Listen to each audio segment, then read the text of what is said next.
Assalamualaikum warahmatullahi wabarakatuh. Halo anak-anakku, kita bertemu lagi pada pelajaran IPS. Pertemuan kali ini, Lutfi akan membahas materi bab 4, yaitu tentang kehidupan dan perubahan sosial di Indonesia pada masa kolonialisme hingga pergerakan kebangsaan. Kalian perhatikan tujuan pembelajarannya adalah sebagai berikut. Yang pertama adalah proses kedatangan bangsa Eropa ke Indonesia. Kalian perhatikan peta pada gambar berikut. Selanjutnya, posisi Kepulauan Indonesia di tengah-tengah jalur perdagangan dunia. Mengapa bangsa Eropa datang ke Indonesia? Nah, berikut alasannya. Karena posisi Kepulauan Indonesia berada di tengah-tengah jalur perdagangan dunia. Selain itu, Kepulauan Indonesia memiliki kekayaan yang luar biasa dan kaya akan hasil rempah-rempah yang sangat diminati oleh orang-orang Eropa. Letak Indonesia yang strategis sangat menguntungkan bagi kegiatan pelayaran dan perdagangan. Kepulauan Indonesia telah menjadi produsen bagi kegiatan perdagangan di Asia Tenggara. Kepulauan Indonesia merupakan daerah yang subur. Barang-barang dagangan yang ada di wilayah Indonesia antara lain emas, lada, kelembak, kapur barus, damar, madu, kemenyan, beras, gula, kain, alat-alat pisau, kayu, makanan, pala, cengkih, dan lain-lain. Perhatikan gambar di samping.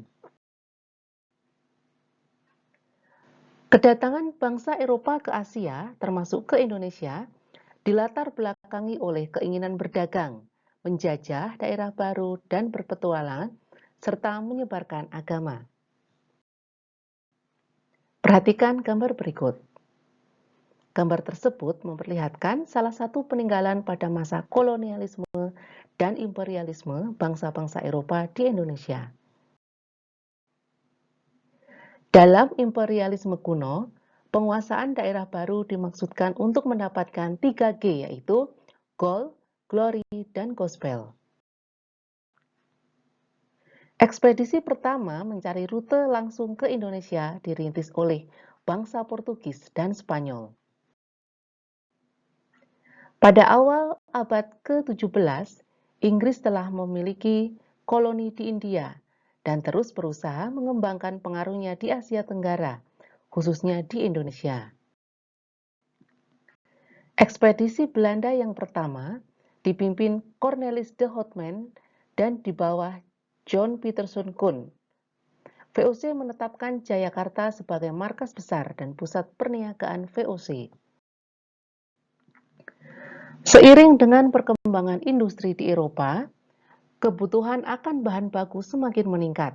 Oleh karena itu, serikat-serikat dagang Eropa merasa perlu memonopoli perdagangan di suatu wilayah. Kaum kolonial tidak ingin kepentingan ekonomi mereka diganggu oleh kebijakan politisi lokal.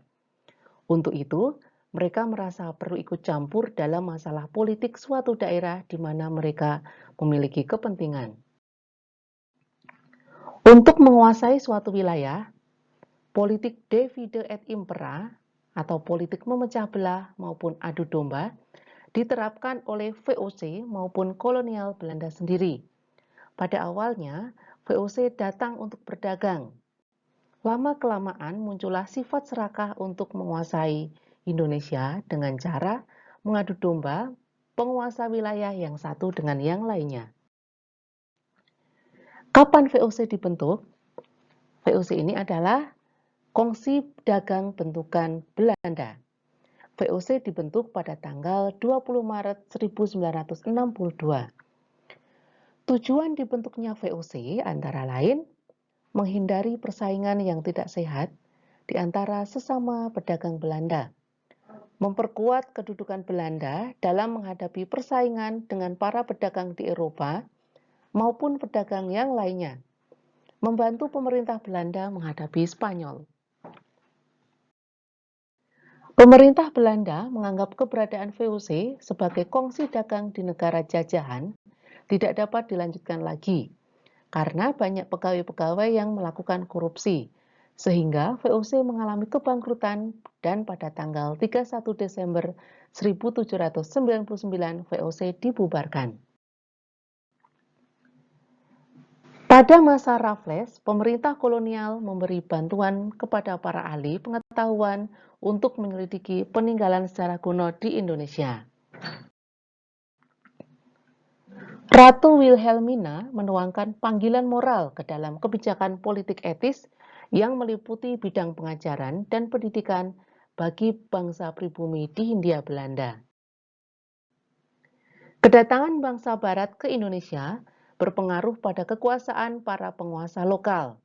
Pemerintah kolonial tidak jarang secara langsung mencampuri urusan politik suatu daerah.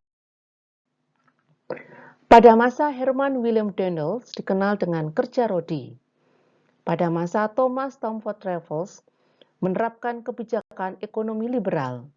Gubernur Jenderal Johannes van den Bos menerapkan kebijakan tanam paksa atau yang disebut dengan Kulturstelsel. Herman William Daniels menerapkan sistem kerja rodi yang sangat menyengsarakan rakyat Indonesia. Daniels menyuruh rakyat secara paksa untuk membuat jalan raya pos, yaitu jalan raya yang panjangnya 1000 km yang terbentang dari Anyer sampai Panarukan. Edward Douwsdekker adalah seorang Belanda yang sangat menentang adanya sistem tanam paksa yang dilakukan oleh Van den Bos. Edward Douwsdekker menuliskan sebuah buku yang berjudul Max Havelaar. Buku tersebut berisi tentang penderitaan rakyat Indonesia akibat adanya tanam paksa. Edward Douwsdekker di buku tersebut menulis namanya dengan sebutan Multatuli supaya tidak diketahui oleh pihak Belanda. Bangsa Barat memiliki kebiasaan dan tradisi tersendiri. Kedatangan mereka berpengaruh pada budaya lokal. Munculnya berbagai tradisi Barat yang kemudian berkembang dalam masyarakat pribumi. Terima kasih. Wassalamualaikum warahmatullahi wabarakatuh.